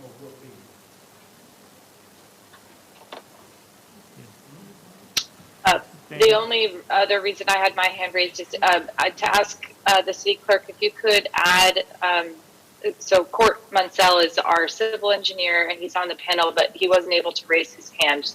He was going to address the comments about the sidewalk on Asti Road.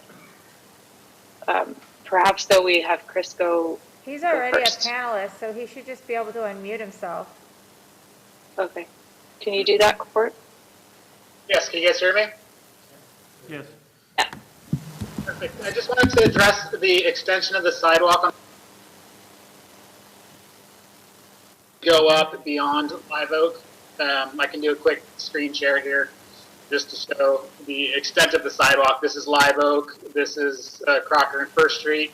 This is the sidewalk extending all the way past Live Oak, and that intersection of Live Oak and Asti is the project corner.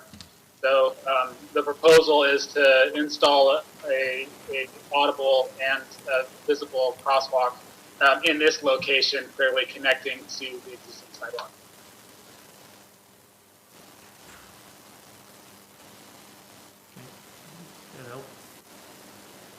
I heard what he said. As well-intentioned as it is, our city center isn't where all our resources is. That's where boutique shops and stuff are.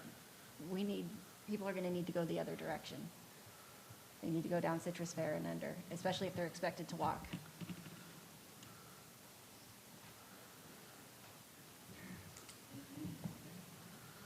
Alex was saying that with this type of development, we can have the city adjust the speed on that part of the road. We don't. Knock it down. Yeah. So this project meets the standards that, as a planning commission, we need to look at. Right. And it's a lead project, which is amazing. it's so hard to be a lead project. So my question is for the city. So we have this project, it meets the standards, but then we have the issue with the traffic. How do we address that? And for the attorney, is that, because it's a public safety, are we still liable?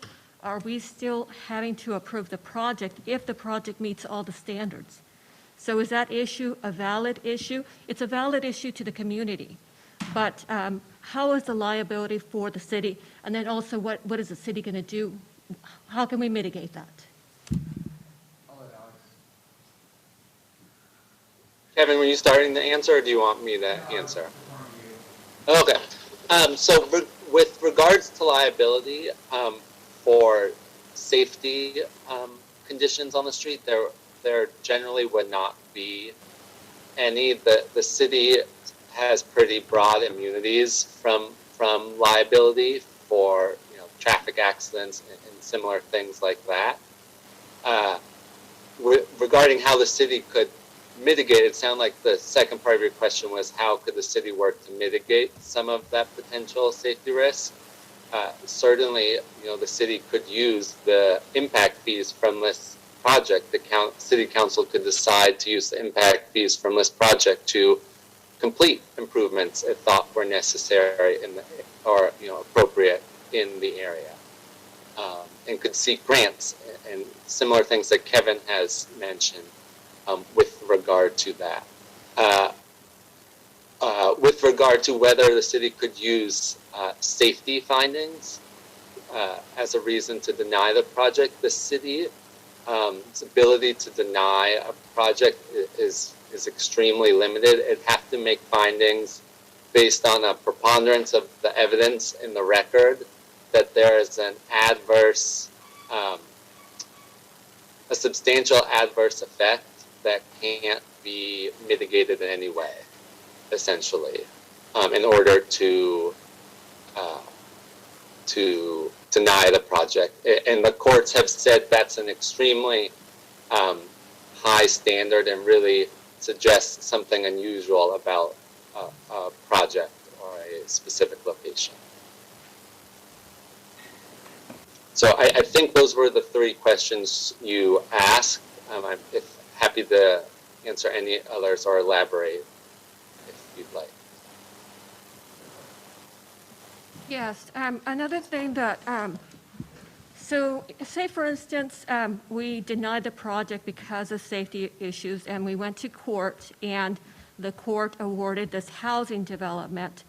I'm not sure what it is, but automatically the housing development goes through. I forgot there's something that says the project will automatically go through if it doesn't go through an X period of time?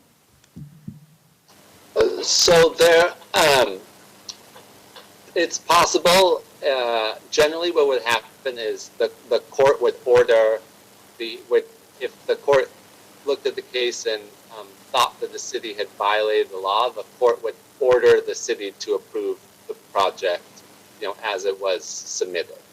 And so it would come back to the planning commission to take sort of ceremonial, action to approve the project would be the order from the court. And if the city violated the order from the court, it could face fines that the court would fine it. But that, of course, assumes that the city would, face a lawsuit and lose a lawsuit. But if that happened, and the court's normal step would be to order the city to approve the project.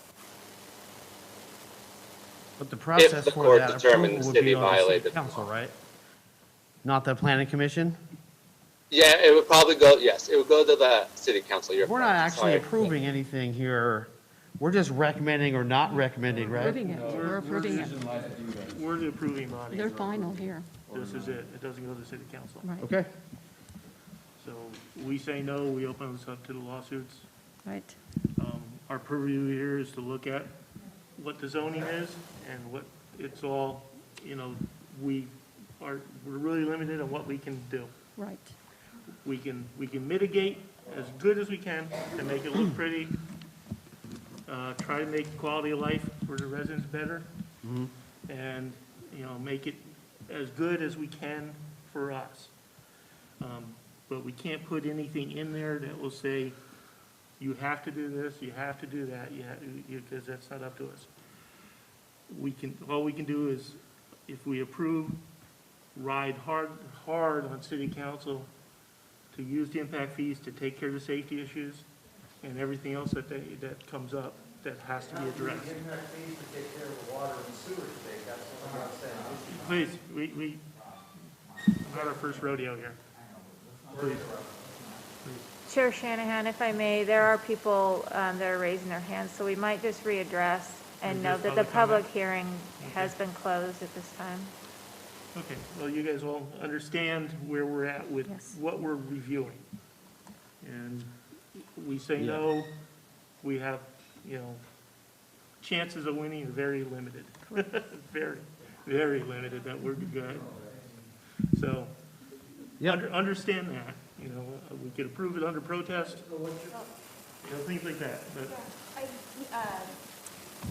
Commissioner Sanders wasn't here at the last one where I also brought up that there were 84 fires in the area directly behind that. How do we also mitigate that then if we are required to approve this? And I know that the city of the Cloverdale Fire Department has been involved in the process, but has CAL FIRE and who actually has, I think CAL FIRE is the one who gives the recommendation for the moderate fire zone at that location. Has that been reviewed, given the information of how many fires there are in that area directly behind this site?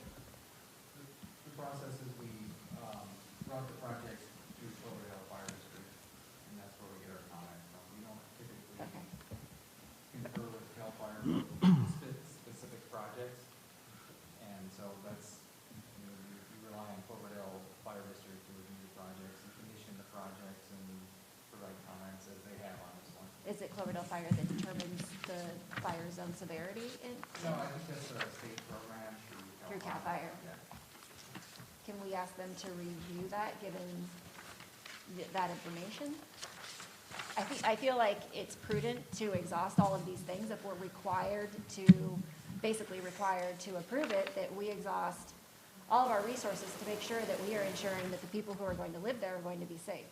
I think it's going to be very difficult if one of those fires gets out of control. I mean, 84 fires in 2 years, it's going to be very difficult we're looking at a couple hundred residents almost to evacuate quickly when fires start 500 feet from their residence in 3-story buildings. I think that it would be prudent to make sure that we have that also, the fire zone correct in that area. I mean, maybe the others don't agree with me, but that's just my input.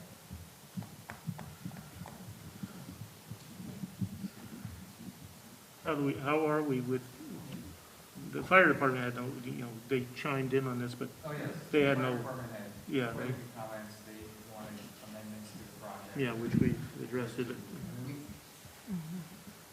I don't know if it's a good idea or a bad idea to confer with CAL FIRE. I mean, that process is to go, it's the jurisdiction of the fire district here. They have a fire plan check person, and so that's our process. Yeah, we've never done it before. No, I understand that they are the entity that would oversee that, but they aren't the ones who gave that specific area its fire zone, right? So, they could have, CAL FIRE might have given this zoning of moderate fire before we had the homeless problem that we do and the fires that we do. And, that could be new information that's kind of important to safety.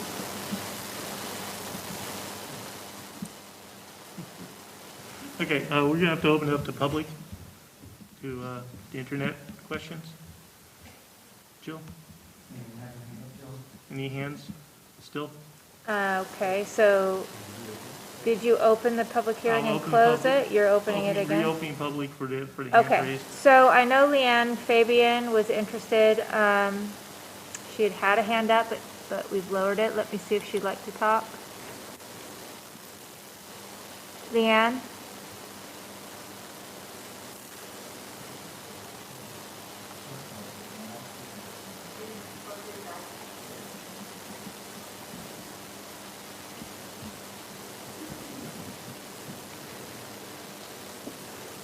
Go ahead, Leanne.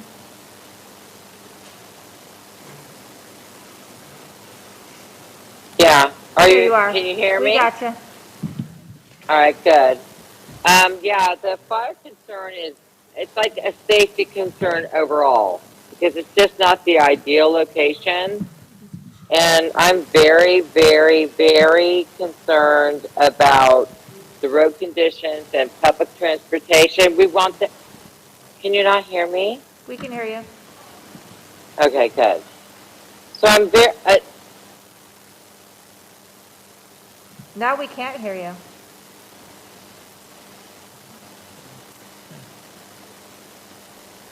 Okay. Chuck had his hand up. You there, Leanne?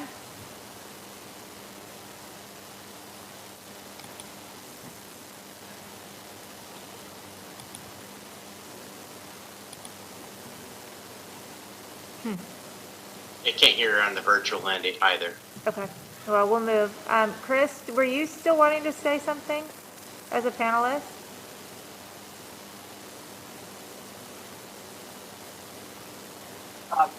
I don't have anything to add at the moment. Alex Mogg, I think, did a good job describing the Housing Penalty Act and density bonus law limitations, and the fact that the Planning Commission's decision-making should be focused on the objective standards in the city's general plan and zoning, which, as the staff did thoroughly in the staff report, demonstrates that the project is consistent with all applicable objective general plan, station area, downtown plan, and zoning requirements. So we hope and respectfully request that the Planning Commission approve the project tonight. Thank you. Thank you. Is that it for the hands? Yeah, we've lost Leanne. Okay, Debbie Howell just raised a hand.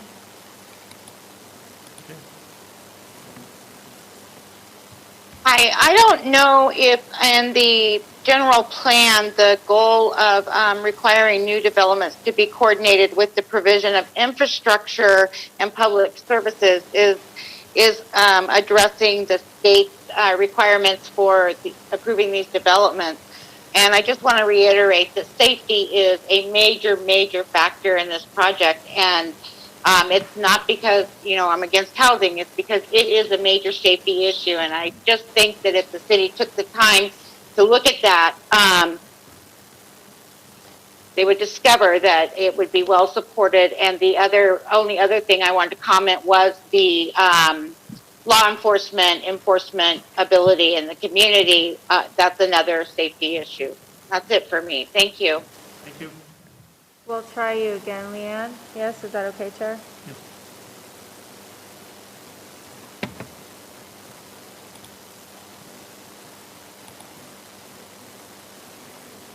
I think you should be okay to go, Leanne.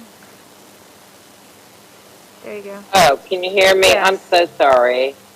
I'm so sorry. I had both the YouTube and the Zoom linked up because I couldn't hear really good on either one, so I was flipping back and forth. But yeah, safety is an issue, but also the major concern is there's a lot of criminal activity out in that area. We want the children that live there to be safe. And I'm also very concerned about Alex's comments about the proposing that the city use impact fees and seek grants to make what? To do what? Make the developer of this project rich while the community is not being considered. That's my major concern. I guess that's it. Thank you. Okay, we're going to close public comment again. Back to us. Kevin, do you want to throw anything in here to options that we have with City Council to get some of these answers, or do we? Well, I mean, as we said, this is the end. This for is, the project. yeah. The project, if the commission declares to deny the project, the applicant could go to the City Council. That would have to occur before any lawsuits. They have to exhaust the administrative process.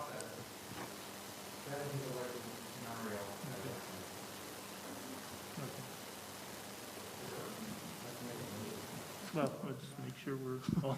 Okay. We could Bill, hear you have that. anything you would add? I was just saying we could hear it, Kevin. Okay.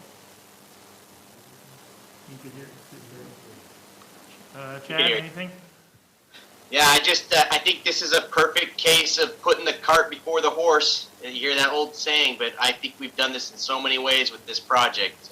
One, I think we put the cart in front of the horse thinking that we can do a TOD community that's based on mass transit when the mass transit isn't even there. So we need to worry about like busing or shuttling, especially for migrant workers. I love the fact that we're doing this for migrant workers, but their hours of work is before our bus hours, and buses only go from 8 to 8. So I think we need to think about that a little further as a city. I am extremely disappointed in the city putting this cart before the horse. I don't know who put the cart there, but for us to bring this project to the table today, 5-10 years before it should be, it's not ready. We're still on a rural road right now. That's a rural road. There's no sidewalks on the sides. I love the photo there, but that does not do justice of what they showed us, that the sidewalks don't go on that side. It really stops right at that project. So it's unfortunate. It's unsafe, and I think the city has to do a lot of work to get this ready. So I will be attending the city council meeting. I'm hoping every planning commissioner shows up there as well to prioritize the city to do a better job of preparing the city for projects like this, because this is a great project for our city. The city did a terrible job of being ready for it, and we did this way too early. Thank you. Bill, anything?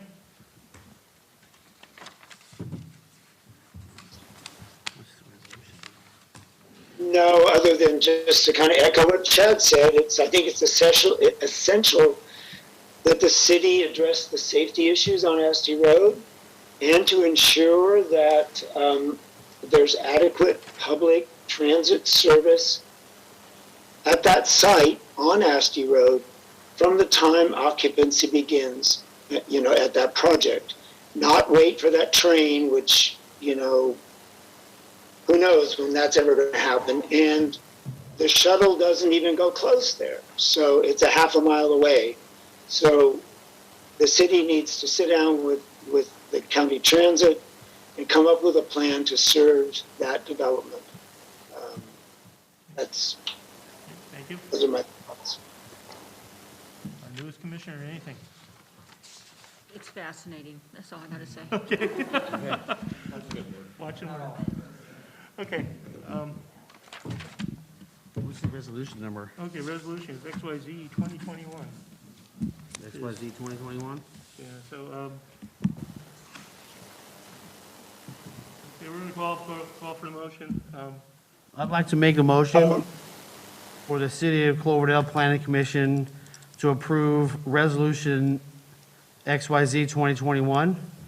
Resolution of the City of Cloverdale Planning Commission approving a design review, lot line adjustment, and plot plan review for the Alexander Valley Apartments project and related site improvements located at 400 Asti Road, APN 001-211-018. I'll second. Okay, second, Commissioner Lewis.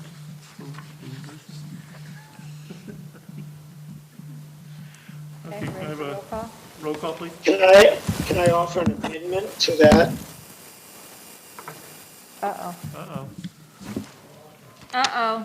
we lost you. We got 3, though. That's why we don't leave the mic down on the computer. Okay. So you ready for a vote? Vote, please. Okay. Commissioner, Commissioner Waggy, you had an amendment in there? Yes. It's on page 3 in the whereases, and it's on page 3. It's not whereas number. Well, it is. It's numbered number 3, and it says the physical location or placement of the use on the site is compatible with the surrounding neighborhood.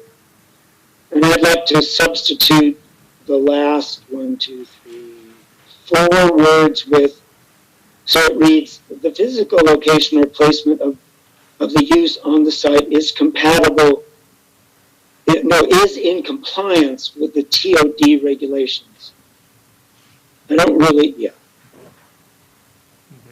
So to meet the requirements of the TOD conditions. So are you okay with that, amending the motion? Yeah, as amended. Okay. Can I repeat what you said? Amending line 3 of the motion to make the physical location or placement and use of this site compatible with TOD Regulations. So they're basically substituting with TOD regulations for the phrase with the surrounding neighborhood. Because it's not compatible with the Basically saying surrounding neighborhood. It's compatible with the zone. regulations. Yeah, compatible with the zone, not the neighborhood. Right, because there really is not much of a neighborhood there. There is up on Lake Street, but That is a neighborhood, sorry to say. It's literally adjacent to it, on the same. yeah, but on Asty Road. Okay. Okay. Yes, thank you. So let's continue. Yes, we continue. Let's get this vote. Continue with the vote, please. So I would suggest that you revisit your motion as amended. Yes. So we'll come back to it. Okay. I move that the City of Cloverdale Planning Commission approve Resolution XYZ 2021 as amended. The resolution of the City of Cloverdale Planning Commission approving a design review, lot line adjustment, and plot plan review for the Alexander Valley Apartments project and related site improvements located at 400 Asty Road, APN 001-211-018. As amended. Second, please. Okay. Commissioners Waggy, Aye. AC, Aye. Sanders, Nay. Huberts, Aye. and Chair Shanahan. Nay.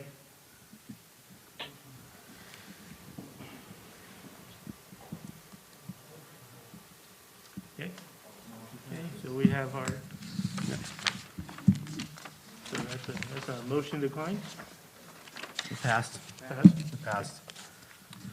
Okay, so we have our next motion, which is, Kevin, can you read what the appeal procedures are for the record?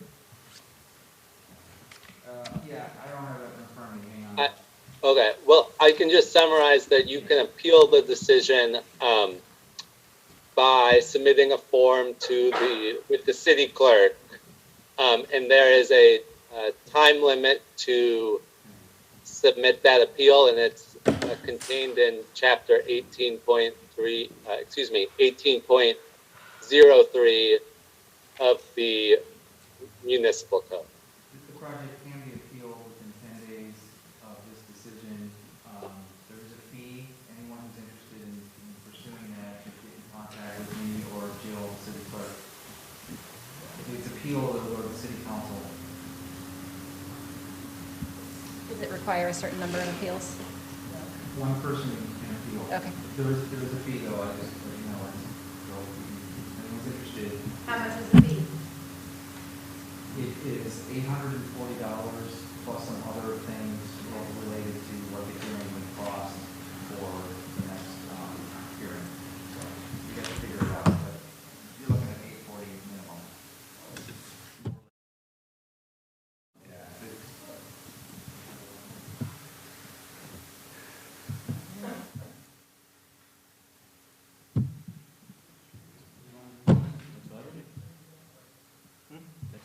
next item. Well, thank you, Lauren, thank you, Alex. Can't see who else Thank is you. there. Thank you, commissioners. Congratulations. Okay, next item we have is non-public hearing items, which is none. Oh, I'm on the wrong page here. New business. The F1, nominating and appointing planning commission chairs and vice chairs for calendar of 2022. Separate actions. So we nominate for chair, and then we're going to nominate for vice chair. I'd like to make a nomination I'd like to nominate Commissioner Assay to be the commission chair for next year. A second. Okay. Any other nominations? Okay, vote please. Was there a second on that? Yes. Yeah.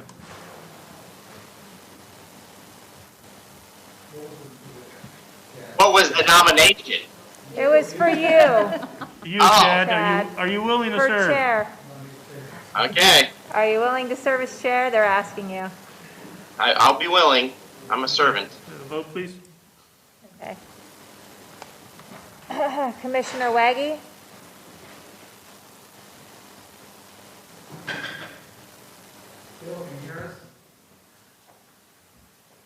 We're doing. You might want to repeat it. You might want to repeat it one more time and then do the vote.